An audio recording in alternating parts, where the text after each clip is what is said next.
Welcome to day It's 5. the last day. It is. It's Hawaiian shirt day. It's fuzzy white pillow day. Yesterday we showed you a tool for analyzing your projects so you could baseline your projects and see where you are. In video 2, I'll be closing out the Sustainability Challenge with some words of wisdom, some additional trends to be tracking in the future, and just going over how we can respond to these changes in this green building movement.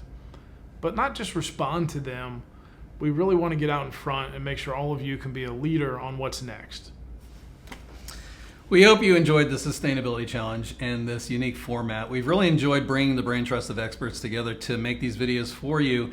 And this is just the start. We've shown you how to measure your projects and baseline them so that you can measure the process, and future challenges are going to show how you can be part of the solution to improve the process for your owners because they care about it. Watch your email, because after the challenge we will be, based on the feedback we get, sending you some more reports from the data view uploaded for things that you might find valuable, potentially daylighting analysis of your projects or constructability analysis, other things which you might find very valuable and your owner would find valuable too. We've had overwhelming support this week. Thank you.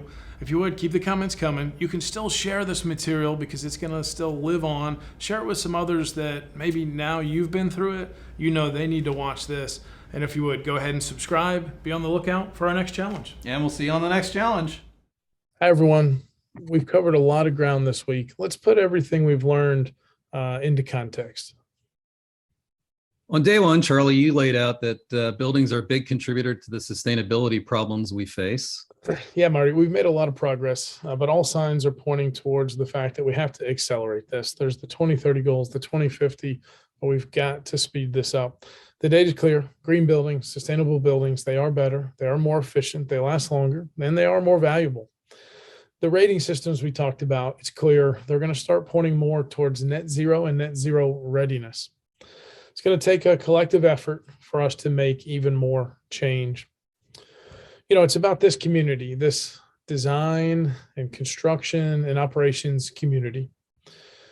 We've got to work together to address this problem. The AEC industry can come together, embrace some of this technology we've shown you, and that's going to help us pivot to make and hit these larger goals. Yeah, I think you and I and all the folks who work at GBH believe that governments in the future are going to be regulating carbon footprint a lot more and requiring those measurements to get a building permit. And so we're helping you to get ahead of that and prepare for that future state so that you're not caught off guard and your operations aren't disrupted when that eventually happens. That's right, Marty. At our green building consulting firm, SIG, I heard from Nick Kasanis, you know, we've got entire departments now under the ESG umbrella. You know, we really have a focus on not just green buildings, but healthy buildings. You know, we've also got new revenue streams about decarbonization studies and sophisticated models of existing buildings. When I started the company many years ago, I never thought we'd have some of these services, but it's just a sign of the times. So day 1 talked about the problem. In day 2, which we called All About Carbon, Nick and Christine explained the state of the art in decarbonization strategies and carbon calculations. Yeah, and that's what we called All About Carbon, right? It's not just operational carbon, how energy efficient is the building you're currently running or the one you're just building, but also that embodied carbon. And you learned it so much more just a few material selections. It's the entire upstream supply chain, and it's even the one-day deconstruction or demolition. You learn that that's actually a tremendous amount of embedded carbon that then is wasted when we demolish a building. So when it comes to carbon, while a LEED plaque, which is still very important, is a one-time snapshot, you know, our overall carbon tracking is something that continues to grow. It really can become an annual report. You want to know, how am I doing with my overall carbon? Make sure you're looking at that more regularly, because there's carbon impacts that continue to be generated even after a building opens its doors. You know, I really believe that governments in the near future, in order to get a building permit, are going to require you to have a total carbon plan. I really do. I think it's going to be about not just set this up to be an energy efficient building, but have you planned out your material selections, your other embodied carbon, and what is your total carbon impact. Now you have to be below a certain threshold to get a building permit. I really think that's going to happen. Just our peers around the world are saying, yes, that is starting to line up more, and you're going to see that soon. So you might as well get started on this now if you haven't, to be ready for that when it comes. In day 3, Marty, you talked about how waste is one of the biggest factors in carbon footprinting during the construction process. It's a fact. It is one of the biggest contributors, sometimes 10 times as much as other construction factors there when we're adding up carbon. So we have to measure it, right? Then we can actually act on it. So measure, then we know where we're at. How can we improve? Where can we improve? How much do we want to improve? How much can we improve?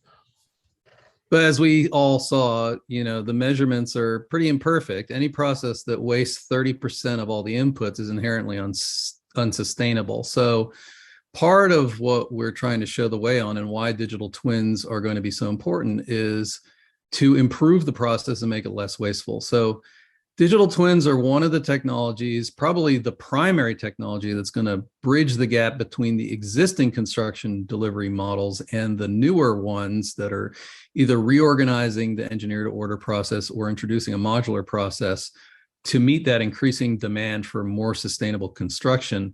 And even though BIM's been around for 20 years and is the predominant approach, as we've shown, it's really just something that impacted design and errors and emissions, and not something that was really designed to improve the overall construction process. We have to make a special effort and use different tools and technologies and approaches there to really address that problem. Let's talk about day 4. Marty, on day 4, you talked about how there's just 2 different ways to kind of approach organizing construction, right? We aren't sure how far the shift will happen and how fast, but we do know it's going to be a combination of these 2 approaches. And in both cases, you showed us that digital twins are the organizing device, which is why you need to understand them. You need to understand both of them. Marty, you walked us through the steps of getting from BIM to digital twins.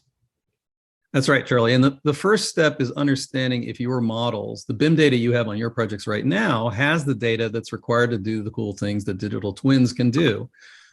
From what we've seen, the majority of models out there are missing chunks of things that are needed in order to be useful for this type of analysis to come up with strategies for the actual project.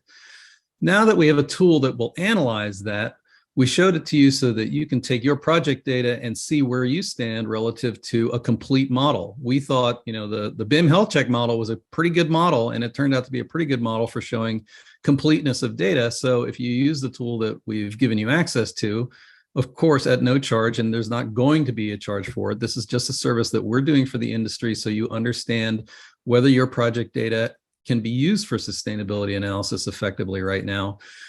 You can use that and then make that data available and share it on the cloud, and you can get started right there at cloud.vimaec.com. And we walked you through the steps on day 4. So we've had a great response with the new tool, the new free tool, right? We're scoring your lead documentation readiness, your overall embodied carbon readiness, your energy modeling readiness. It's like, is this a BIM file that is ready to take it further with my sustainability planning, modeling, and later documentation, even for programs again like LEED. So we've had a great response. It's so great, Marty, to see everyone creating accounts and getting their analysis, and just hopefully they're sharing that with their project teams right now.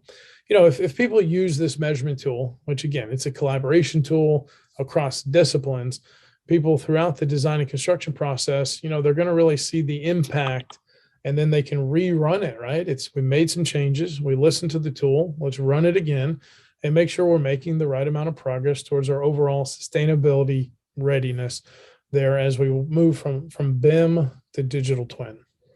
And one thing we didn't stress enough is that your Revit data, your instruments of service for making your drawings, stay with you. You produce a lightweight set of data called a VIM, and that VIM gets uploaded to produce that report. So that's very important to point out.